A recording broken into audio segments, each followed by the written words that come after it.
வணக்கம் நண்பர்களே. This is day 2 of being uncomfortable. First இந்த வீடியோக்குள்ள போறதுக்கு முன்னாடி இந்த 2 போட்டோக்குள்ள டிஃபரன்ஸ் ஏதாவது உங்களால கண்டுபிடிக்க முடியுதான்னு பாருங்க. ஓகே, தெரியல அப்பனா நானே சொல்றேன். ஃபர்ஸ்ட் லெஃப்ட் சைடு இருக்க பிக்ல பாத்தீங்க அப்படின்னா காதல மறு மாதிரி ஒன்னு இருக்கும். பட் ஆனா ரைட் சைடு இருக்க பிக்ல அது இருக்காது. இது எனக்கு ரொம்ப நாள் பிரச்சனை. இது எப்படியாவது போக வைக்கணும்னு சொல்லி ஆன்லைன்ல தேடி கண்டுபிடிச்ச ஒரு ப்ராடக்ட் வாங்கினேன். அதோட பேர் தான் வார்டோசின். அண்ட் ஃபர்ஸ்ட் டைம் இதை யூஸ் பண்றப்ப இதெல்லாம் எங்க ஒர்க் ஆக போகுது அப்படின்னு நான் நினைச்சேன். பட் ஆனா 1 வீக்லயே செம்ம ரிசல்ட். அது இருந்ததுக்கான அடையாளமே தெரியல. உங்களுக்கும் இந்த ப்ராடக்ட் தேவைப்பட்டுச்சு அப்படின்னா கமெண்ட்ல வேணும்னு சொல்லி டைப் பண்ணுங்க. லிங்க் உங்க டிஎம்க்கு வந்துரும். Okay right. இப்ப நம்ம கதைக்கு வருவோம். காலையில எழுந்தோடனே பல்ல வலிக்கிட்டு பிரேக்ஃபாஸ்ட் 200 கிராம் சிக்கனை சாப்பிட்டுட்டு கிளாஸுக்கு போயிட்டேன். நீ லேப் செஷன். சோ அதை முடிச்சுட்டு வீட்டுக்கு வரப்ப சென்னை எக்ஸ் போயிட்டு கோதுமை பிரெட் இருக்கான்னு கேட்டேன். இல்லன்ட்டாங்க. அப்புறம் பக்கத்துல இன்னொரு கடைக்கு போயிட்டு கோதுமை பிரெட் வாங்கிட்டேன். அப்புறம் அங்க இருந்து கிளம்பி இன்னொரு ஃபேன்சி ஸ்டோருக்கு போனேன். அங்க எதுக்காக அப்படின்னா இந்த சார்ட் வாங்குறதுக்காக தான். இப்ப எதுக்கு சார்ட்னா நம்மளோட டயட், ஒர்க் அவுட், ரொட்டீன் எல்லாத்தையும் ப்ராப்பரா இருக்கிறதுக்காக சார்ட் போடலான்னு இருக்கேன் கைஸ். அதுக்காக தான். சோ அப்புறம் என்ன வீட்டுக்கு வந்துட்டு மதியத்துக்கும் 200 கிராம் சிக்கனை சாப்பிட்டு ஜிம்முக்கு போலாம் தான் பார்த்தேன். பட் அதுக்கு முன்னாடி நாள் வந்து ரொம்ப நாள் கழிச்சு ஷோல்டருக்கு ஒர்க் அவுட் போடுறதுனால கையை கழுத்தா மாட்டேங்கனால தூக்கவே முடியல. சோ அதனால ஜிம்முக்கு லீவ் விட்டேன் ஒரு நாள். சோ அப்புறம் என்ன கொஞ்ச நேரம் வீட்லயே படுத்து கிடந்துட்டு என்னோட பகுதி நேர வேலைக்கு கிளம்பிட்டேன். அங்க போயிட்டு இந்த ஸ்கேட்டிங் ஷூன்லாம் வந்துருச்சுன்னா அண்ணா கையிலேயே பிடிக்க முடியாது கைஸ்.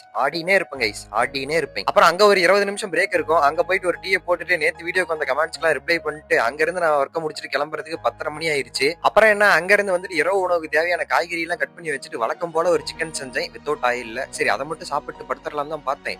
எப்படியும் ஒரு 3 மணிக்கு மேல பசிக்கும். அதுக்கு இப்பயே சாப்பிடலாம் அப்படின்னு சொல்லிட்டு அருமையான ஒரு 2 தோசையை மட்டும் ஊத்தி சாப்பிட்டேன். எப்படி தோசை பாக்குறதுக்கு அருமையா இருக்கா? இதுதான் அந்த தோசை பிளஸ் சிக்கன். அப்படியே சாப்பிட்டுட்டு இருக்கப்பவே டைம் பார்த்தா ஒரு 12 மணி. இதோட நான் வீடியோ முடிச்சுக்கிறேன். அடுத்த வீடியோல சந்திக்கிறேன். டாடா பபாய்.